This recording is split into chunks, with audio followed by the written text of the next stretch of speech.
गुरु प्यारी साध संगत जी, मैं विनोद लंदन से आप सबसे मुखातब हूँ और आज पूज्य मनीष साहब जी द्वारा लिखित ग्रंथ सच्ची प्रेमा भक्ति और प्रार्थना में से लिए गए कुछ अंश आपकी सेवा में रखने जा रहा हूँ और मुझे उम्मीद है कि आप सभी इन वचनों को गौर से सुनेंगे और लाभ उठाएंगे। और आज कल से आगे आज पूज्य मनीष साहब जी ने अपनी ज़ुबान मुबारक से फरमाया कि गुरु नानक साहब भी यही फरमाते हैं कि सच्चे शब्द या नाम की साधना को सभी भूले बैठे हैं और व्यर्थ में जन्म को गवा रहे हैं। फरमाते हैं कि प्राणी हर जप जन्म गयो, साच शब्द बिन कभू न छुटसी बिरथा जन्म भयो। फिर फरमाते हैं कि जब तक रूह उस सच्चे शब्द या नाम को पकड़कर अपने निज धाम सतगुरु के पास नहीं पहुंच जाती, इसे पूर्ण सुख व शांति नहीं मिलती।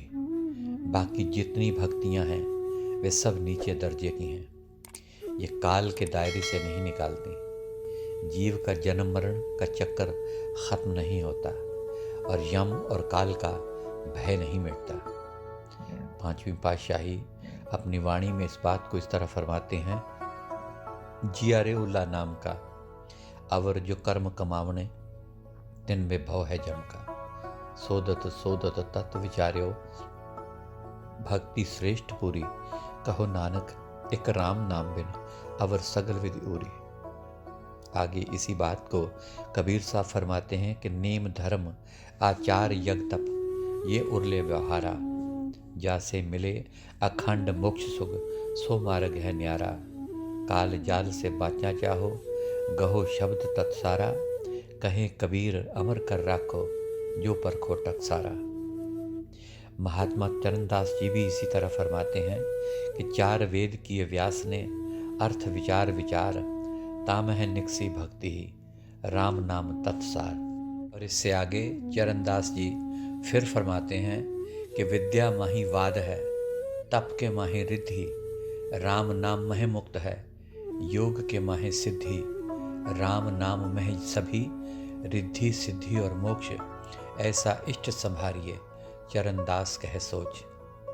पूज्य मनीष साहब जी आगे फरमाते हैं कि एक कीमती बात समझने की है कि वह मालिक शब्द रूप में व्यापक सबको जिंदगी और ताकत दे रहा है और वह बिजली के करंट की तरह कण कण में व्यापक है, इसीलिए उसको राम कहते हैं। जैसे बिजली का करंट अपने हेडक्वार्टर से चलकर शुरू होता है और बड़े बड़े स्टेशनों से होता हुआ और फिर छोटे छोटे पावर हाउसों में होता हुआ हर एक बल्ब, ट्यूब, पंखे और हीटर आदि को ताकत दे रहा है और हर प्रकार के कारखानों को चलाता है, इसी तरह वह राम रमी हुई ताकत अपने निज धाम सत्यलोक से चलकर काल महाकाल के देशों से होता हुआ कण कण में व्यापक है।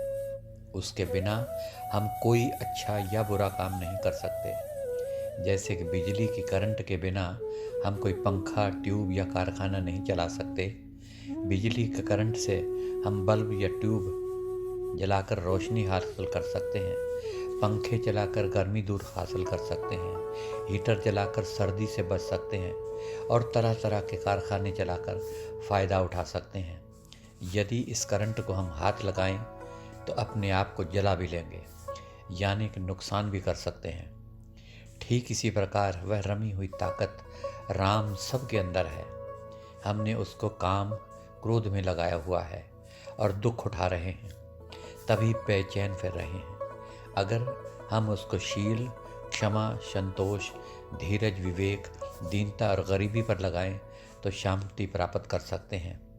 फिर जैसे बिजली का करंट से तरह तरह के कारखाने चलाकर लाभ उठा सकते हैं, ठीक इसी प्रकार जैसी जैसी कोई भक्ति करे वह वैसा वैसा फल उठा सकता है या लाभ उठा सकता है। भूतों की पूजा करने से भूतों के देश में, पितरों की पूजा करने से पितरों के देश में और देवी देवताओं की पूजा से देवी देवता बनकर उनके देश में जा सकते हैं।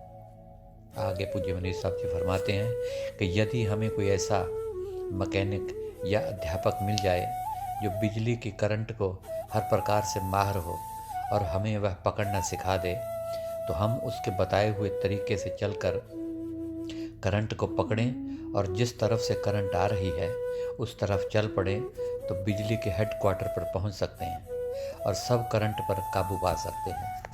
और ठीक इसी प्रकार अगर कोई हमें ऐसा मास्टर, गुरमुख या संत मिले जो शब्द की करंट को पकड़ना सिखाए और हम मेहनत करके उस शब्द के साथ अपना संबंध जोड़ें, तो हमें अपने निज घर जाने का रास्ता मिल जाए।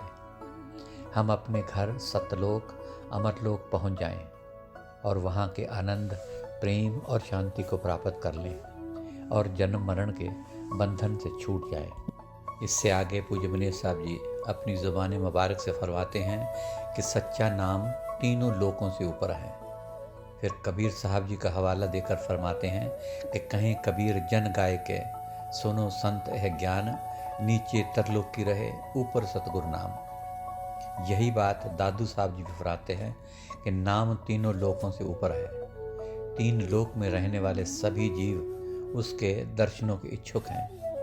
दादू साहब फरमाते हैं, बंधित 3 लोक पापरा, कैसे दर्श लहे, नाम निशान सकल जग ऊपर दादू देखत है।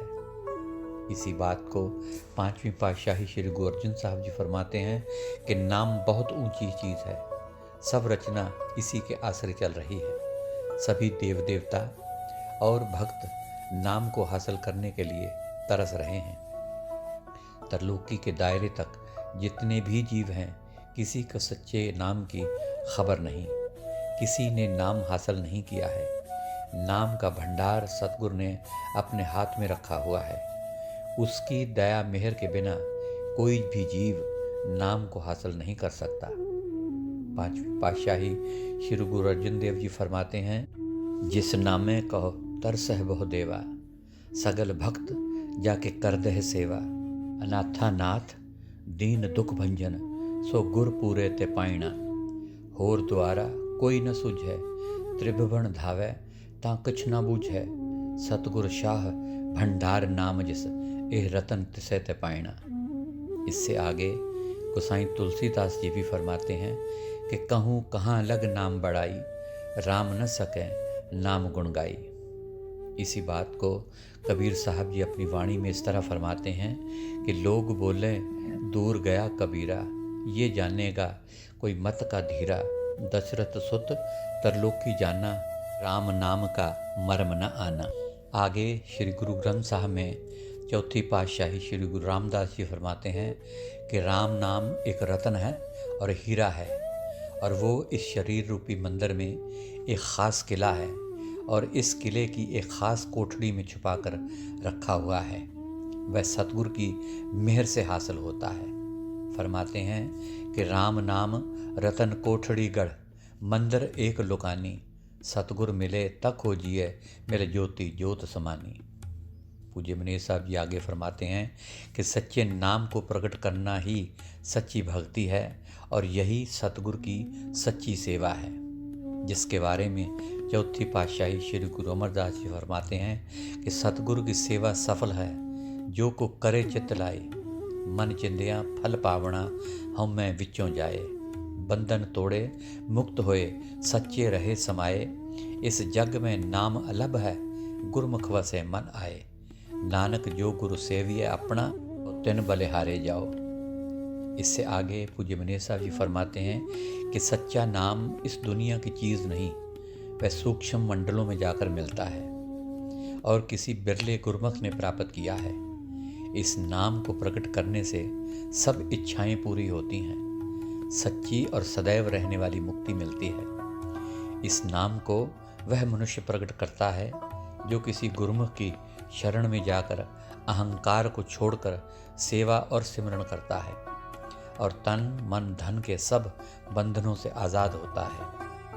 फरमाते हैं कि जीव अनेक को बंधनों में बंधा हुआ है, जैसे माँ बाप, बहन भाई, पुत्र स्त्री और रिश्तेदारों की मोहब्बत, दुश्मनों की दुश्मनी, कबीला ख़ानदान, जात, हुकूमत, पदवी की इज्जत और शान, नेक नामी और बदनामी का ख्याल, भोग विलासों और उनके सामानों के जमा करने की आशा, तृष्णा इत्यादि।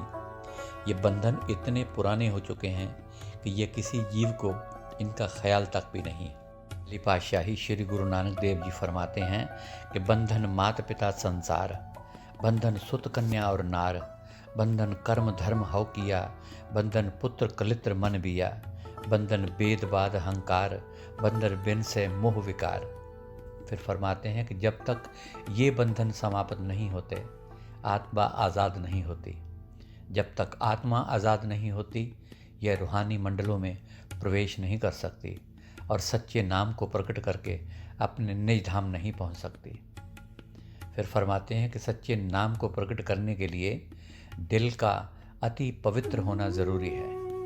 फिर फरमाते हैं कि मनुष्य के हृदय के अंदर बेफ़ायदा और बेज़रूरत कई प्रकार की चीज़ें और सामान और उनके ख्याल ठूंस ठूंस कर भरे पड़े हैं।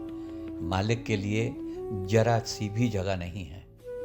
पहली पातशाही श्री गुरु नानक देव जी फरमाते हैं कि बंधन सौदा अणविचारी, तृप्त नहीं माया मोह पसारी।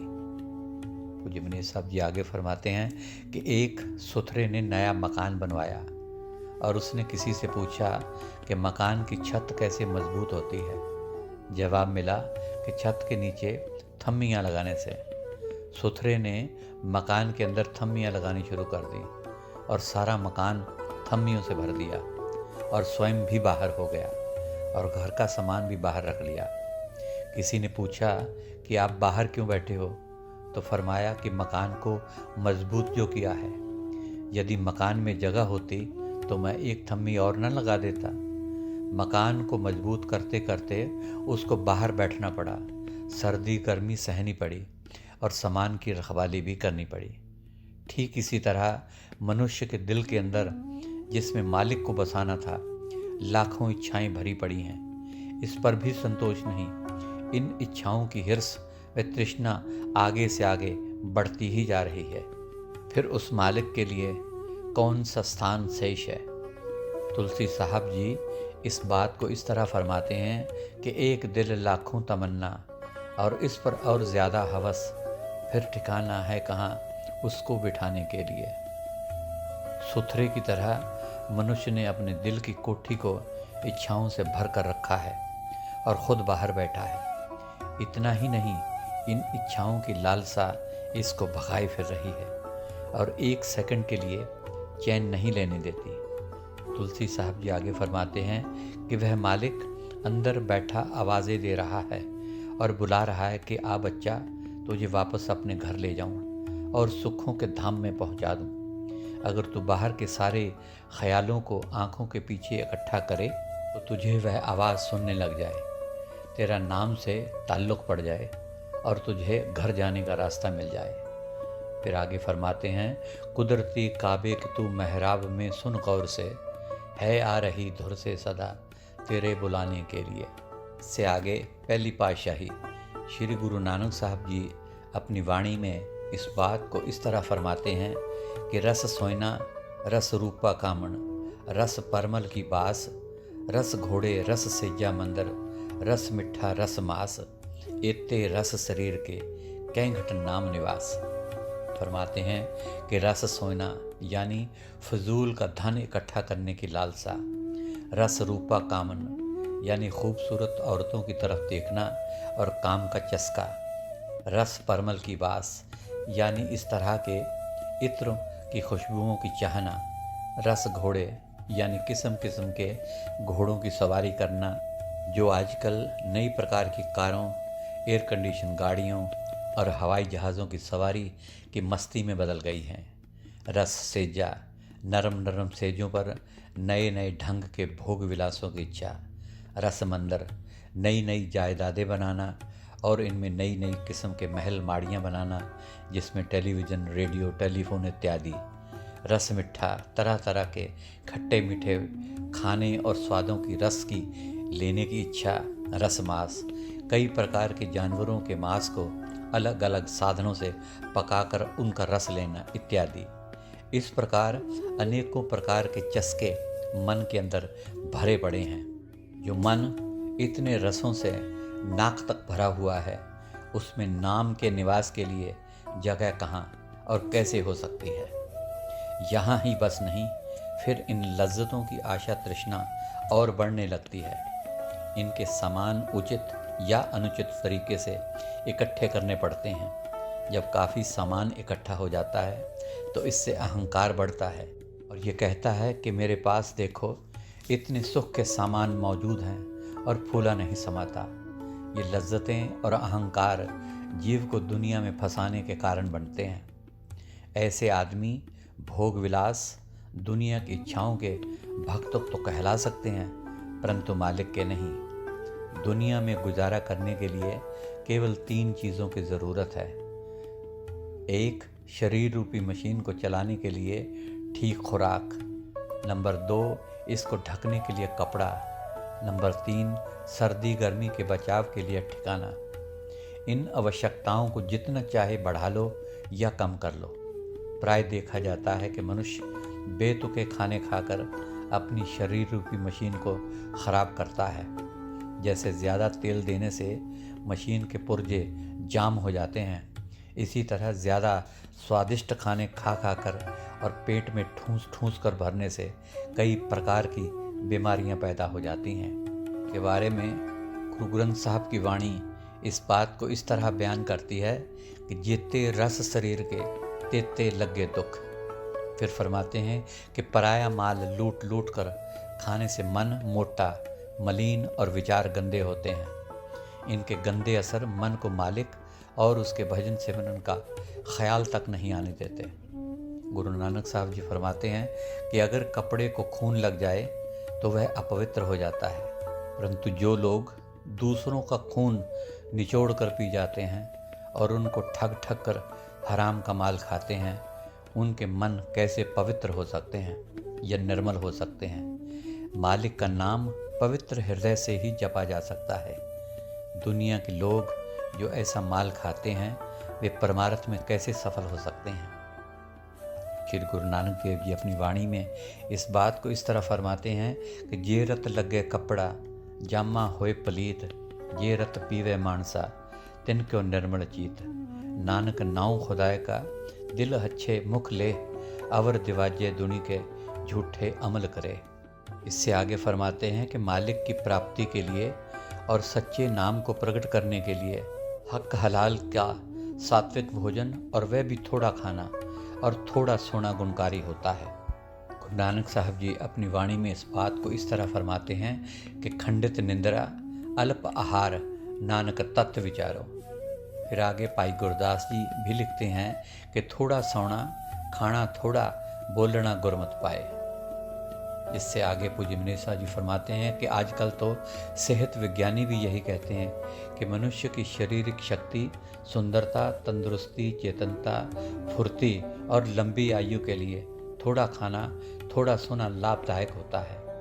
पशुओं की तरह ज़्यादा खाना और कुंभकर्ण जैसी नींद सोना बीमारी, दरिद्रता, सुस्ती और नेस्ती का घर होता है। संतों की ज़रूरत। पूज्य मनीष साहब जी आगे फरमाते हैं कि वह मालिक या सद्गुरु अति सूक्ष्म, अलख, अगम और अपार है। ब्रह्मा, विष्णु, महेश और इंद्र जैसे देवता भी उसकी पहचान न कर सके और उसके पास नहीं पहुंच पाए। सतगुरु के पास वही जा सकता है जिस पर वह खुद मेहर करे। गुरु नानक साहब जी अपनी वाणी में इस बात को इस तरह फरमाते हैं कि गुर की भक्त करह क्या प्राणी, ब्रह्म इंद्र महेश न जानी। सतगुर अलख कहो क्या लखिए, जिस बख्शे तिसे पछाता है।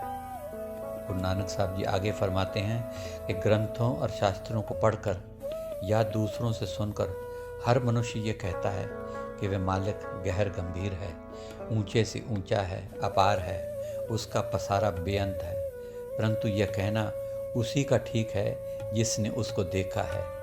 गुणी, ज्ञानी, ध्यानी, जोगी, जपी और सिद्ध साधक सब उसको देखने का यत्न करते हैं, परंतु कोई उसको देख ना सका। उसको वही देख सकता है और उसका अंत वही पा सकता है जिस पर मालिक खुद मेहर करे। श्री गुरु नानक देव जी इस सारी बात को अपनी वाणी में इस तरह फरमाते हैं कि सुन वड्डा आखे सब कोई, केवड वड्डा डिठा कोई, कीमत पाए न कहया जाई, कहने वाले तेरे रहे समाई। वड्डे मेरे साहिबा गहर गंभीरा, गुणी गहीरा, कोई न जाने तेरा केता, केवड चीरा। सब सुरती मिल सुरत कमाई, सब कीमत मिल कीमत पाई। ज्ञानी त्यानी गुर गुरहाई, कहन न जाई तेरी तिल वड्याई। अब जप सब तप सब चंगियाइयां, सिद्धां पुरखां कियां वड्याइयां। तुद बिन सिद्धि किने न पाइयां, कर्म मिले नहीं ठाक रहाइयां। आखण वाला क्या विचारा, सिफती भरे तेरे भंडारा। जिस तू दे तिसे क्या चारा, नानक सच सवारन हारा। सो गुरु प्यारी साध संगत जी, आज के लिए इतना ही। कल फिर आगे के कुछ अंश इस ग्रंथ सच्ची प्रेमा भक्ति और प्रार्थना में से लिए जाएंगे और आपके समक्ष रखूँगा। तब तक के लिए इजाज़त। और आखिर में मेरी तरफ से प्यार भरी धन धन सतगुरु तेरा ही आसरा, हाजिर नाजर जिंदा राम तेरा ही आसरा कबूल फरमाएं।